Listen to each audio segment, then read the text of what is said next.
అయితే ఎవరైనా స్కూల్ అయిపోయింది, ఇంటర్మీడియేట్ అయిపోయిందంటే కాలేజ్‌కి రాగానే కొంచెం రిలాక్స్ అవ్వాలి, కొద్దిగా ఫ్రీగా ఉండాలి, ఫ్రీడమ్‌గా ఉండాలి అనుకుంటారు.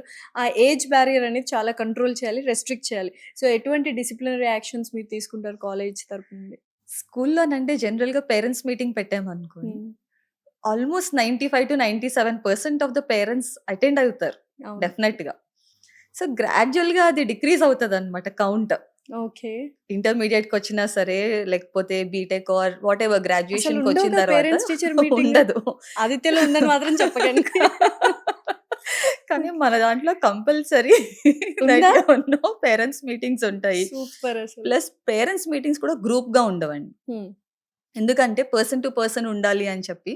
సో, ముందర రోజు మనం కాల్ చేసి ఆ పేరెంట్స్‌ని రమ్మంటాం. సో దట్ ప్రిన్సిపలే డైరెక్ట్‌గా పేరెంట్స్‌తో గూడా కాన్వర్సేషన్ అంటే స్టూడెంట్స్ అటెండెన్స్ ఎలా ఉంది? హ్మ్. వాళ్ళ కోర్సెస్ ఎలా చేస్తున్నారు? అటెండెన్స్ ప్లస్ మార్క్స్ రిజల్ట్ ఎలా ఉంది? సో, జీడీస్ ఎలా అటెండ్ అవుతున్నారు? సీఆర్‌టీ ట్రైనింగ్ ఎలా తీసుకుంటున్నారు? అరిథమెటిక్, రీజనింగ్‌లో, అభ్యాస్‌లో ఎలా ఉంది స్కిల్? ఇవన్నీ కూడా డైరెక్ట్‌గా ప్రిన్సిపల్ స్టూడెంట్‌తోని, పేరెంట్‌తోని డిస్కస్ చేయడం జరుగుతుంది.